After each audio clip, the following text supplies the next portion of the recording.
शब्द। तुझे भरोसा नहीं ना, तो फिर जा अपने कमरे में जाकर देख। तेरे पलंग के नीचे तुझे तेरी माँ की हड्डियां मिलेंगी। प्रभात दौड़कर अपने कमरे में जाता है और अपने पलंग के नीचे देखता है। वहां पर सचमुच एक कंकाल पड़ा हुआ था और उसके शरीर पर जो कपड़े थे वो प्रभात की माँ के थे। क्या बात है, आज तो आप सुबह से ही बहुत बिजी हैं। ऐसा क्या लिख रहे हैं? बस एक फैमिली की कहानी लिख रहा था। जैसे हमारी फैमिली है ना, तुम, माँ और मैं, लेकिन थोड़े अलग तरीके से। क्योंकि ये कहानी हॉरर है और इसमें जो आदमी है ना, मैंने उसकी बीवी को मार दिया है। मतलब कहानी में ऐसा लिखा है। और जानती हो, उसके बाद जो बीवी है ना, वो एक बुरी आत्मा बन जाती है। क्या बेटा, इस तरह की डरावनी कहानियां क्यों लिखता है तू? जानता है ना, हम जो सोचते हैं, जो लिखते हैं, हमारा दिमाग पूरा दिन वैसा ही होता रहता है। माँ, परेशान होने वाली क्या बात है? राइटर हूँ मैं, मेरा तो काम है कहानियां लिखना। और वैसे भी ये सिर्फ एक कहानी है माँ, कोई सच नहीं है। उसके बाद कुछ दिन बीत जाते हैं। एक रात प्रभात को अपने ऑफिस से लौटने में देरी हो जाती है। रात के लगभग 12 बजे हुए थे। प्रभात जैसे ही अपने घर पहुंचता है, उसने देखा कि उसकी पत्नी दुर्गा डाइनिंग टेबल पर उसका इंतजार कर रही है। आ गए आप? कब से आपका इंतजार कर रही थी। देखिए ना, खाना भी ठंडा हो गया है। अरे दुर्गा, आज तुमने अपने इतने लंबे लंबे बालों को खोलकर क्यों रखा है? तुम तो हमेशा अपने बाल बांध कर रखती हो।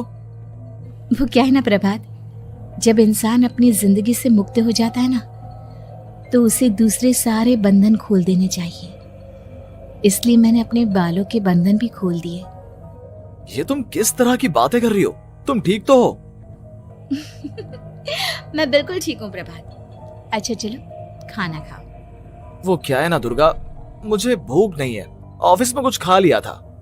कोई बात नहीं, मैं तुम्हारे लिए एप्पल काट देती हूँ, एप्पल खा लो। नहीं दुर्गा, मुझे नहीं खाना है, मेरा मन नहीं है यार। तभी अचानक से दुर्गा अपने हाथ में एक बड़ा सा चाकू लेकर प्रभात पर हमला कर देती है। प्रभात अपने आप को बचाने की कोशिश करता है।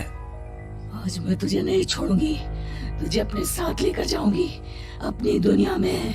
ये क्या बोल रही हो तुम? तुम्हारा दिमाग खराब हो गया है। आखिर तुम हो कौन? दुर्गा अपनी गर्दन टेढ़ी करते हुए बोलती है। मैं दुर्गा हूँ, तुम्हारी पत्नी। ध्यान से देखो मेरी आंखों में। प्रभात बुरी तरह से डर जाता है और घबराहट में वो चाकू अपनी पत्नी के पेट में मार देता है। उसकी पत्नी की वहीं के वहीं मौत हो जाती है और उसकी चीख की आवाज सुनकर उर्मिला दौड़ते हुए बाहर आती है। ये तूने क्या किया प्रभात? तुमने अपनी पत्नी का खून कर दिया। लेकिन तू तो उसे बहुत प्यार करता था बेटा। तूने बहू को क्यों मार डाला? माँ, ये आपकी बहू नहीं थी, इसके अंदर कोई बुरी आत्मा घुसाई थी। मैं नहीं जानता ये सब कैसे हो गया, लेकिन वो मुझ पर हमला कर रही थी, मुझे मारने की कोशिश कर रही थी। माँ, मैंने कुछ नहीं किया। ये तूने क्या कर दिया बेटा? दुर्गा ने मुझे कहा था कि वो तेरी कहानी के उस कैरेक्टर की तरह एक्टिंग करके तुझे डराने की कोशिश करेगी। अरे वो तो तेरे साथ मजाक कर रही थी। हे भगवान, ये क्या हो गया? इसका मतलब दुर्गा। लेकिन माँ, मैंने जो कहानी लिखी थी उसमें भी ऐसा ही हुआ था। उस औरत ने अपने पति के साथ मजाक किया और गलती से उसके पति ने उसके पेट में चाकू मार दिया। मेरी कहानी सच कैसे हो सकती है? माँ, मुझे बहुत डर लग रहा है। अब ये सोच, दुर्गा की लाश का क्या करें हम? अगर गलती से भी ये बात बाहर फैल गई ना, तो तुझे पूरी जिंदगी जेल की सलाखों के पीछे रहना पड़ेगा। एक काम करते हैं माँ, हम घर के पीछे वाले बगीचे में उसकी लाश को दबा देते हैं। अगर कोई पूछेगा तो कह देंगे कि उर्मिला अपने मायके गई और फिर एक दिन हम भी अचानक यहाँ से कहीं दूर चले जाएंगे। कोई नहीं आएगा हमें पूछने, कोई नहीं आएगा माँ, बाद में जो होगा हम देख लेंगे। प्रभात अपनी माँ उर्मिला की मदद से दुर्गा की लाश को अपने घर के बगीचे में गाड़ देता है। कुछ दिन तो ऐसे ही बीत जाते हैं, लेकिन एक दिन अचानक रसोई से आ रही कुछ आवाजें सुनकर प्रभात की नींद खुलती है। प्रभात ने देखा कि वहां पर एक लंबे बालों वाली औरत दूसरी तरफ चेहरा करके खड़ी हुई थी। कौन है? कौन है वहां पर? अरे कौन हो तुम? मैं दुर्गा हूँ प्रभात। क्या हुआ? मुझसे इस तरह के सवाल क्यों कर रहे हो तुम? तुम दुर्गा नहीं हो सकती। दुर्गा तो प्रभात, मैं तुम्हारी पत्नी हूँ, तुम मुझे कैसे भूल सकते हो? 4 दिन के लिए मायके क्या चली गई, तुम तो मुझे भूल ही गए। अब अगली बार ना मैं कहीं नहीं जाऊंगी। पता चला तुमने तो मुझे पहचानने से ही इनकार कर दिया। नहीं, तुम दुर्गा नहीं हो सकती। तुम दुर्गा हो ही नहीं सकती। मैं जानता हूँ ये सब क्या हो रहा है। मैंने अपनी कहानी में लिखा था कि उस आदमी की पत्नी की मौत के बाद एक बुरी आत्मा उसका रूप लेकर उसके घर में आ जाती है। तुम वही हो ना? और अचानक से खूबसूरत दुर्गा का चेहरा काला पड़ जाता है। उसकी आंखें लाल हो जाती हैं और पूरे शरीर पर बाल, लंबे नुकीले नाखून, उसके दोनों पैर उल्टे हो जाते हैं और बेहद डरावनी आवाज में वो चिल्लाकर कहती है, बुरी आत्मा, मेरा खून करके मुझे अपने ही घर में गाड़ कर तू मुझे बुरी आत्मा कह रहा है? मैं तुझे छोड़ूंगी नहीं। और अचानक से प्रभात के घर में बेहद डरावनी आवाजें गूंजने लगती हैं। घर में चारों तरफ बहुत सारी बुरी आत्माएं नजर आने लगती हैं। प्रभात घबरा कर अपनी माँ को आवाज देता है, माँ कहाँ है आप? जल्दी आइए माँ, देखिए ना ये सब क्या हो रहा है। प्रभात ने देखा कि अचानक से उसकी माँ कमरे से दौड़ कर आती है। क्या हुआ प्रभात? और ये लोग कौन है? इन सब की गर्दन टेढ़ी क्यों है? इनके बाल खुले हुए। प्रभात, ये सब लोग तो मुझे मरे हुए नजर आ रहे हैं।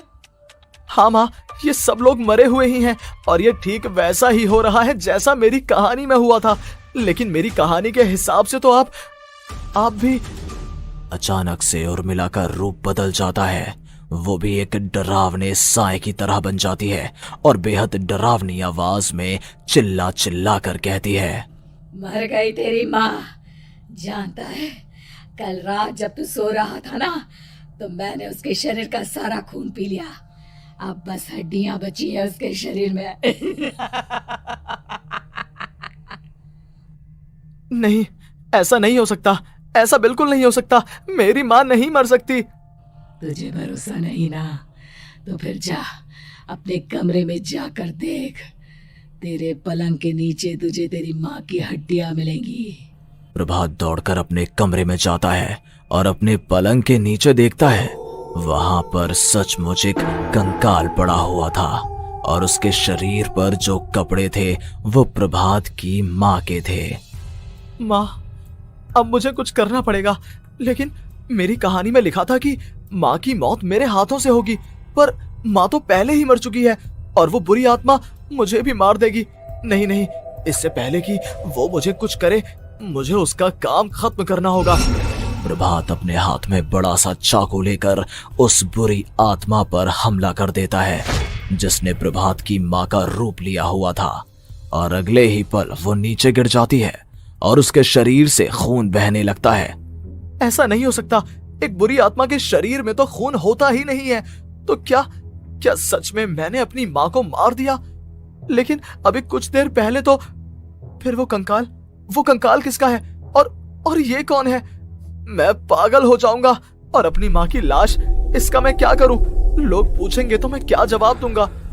तभी वहां पर दुर्गा का रूप लेकर जो आत्मा थी उसने प्रभात से कहा, गाड़ दे अपनी माँ को ले जाकर उसी जगह जहाँ तूने मेरा खून करके मुझे गाड़ दिया था। चला जा। घबराया हुआ प्रभात पागलों की तरह अपनी माँ की लाश को लेकर बगीचे में गाड़ देता है। प्रभात की हालत पागलों जैसी हो जाती है। वो अपने आप को अपने घर में बंद कर लेता है। कहानी के हिसाब से तो आगे ये हुआ था कि कहानी लिखने वाले ने उन बुरी आत्माओं से डरकर आत्महत्या कर ली थी। तो क्या मैं भी मर जाऊंगा? क्या मैं भी आत्महत्या कर लूंगा? एक काम करता हूँ, मैं अपनी कहानी का अंत बदल देता हूँ। हाँ, ये मैंने पहले क्यों नहीं सोचा।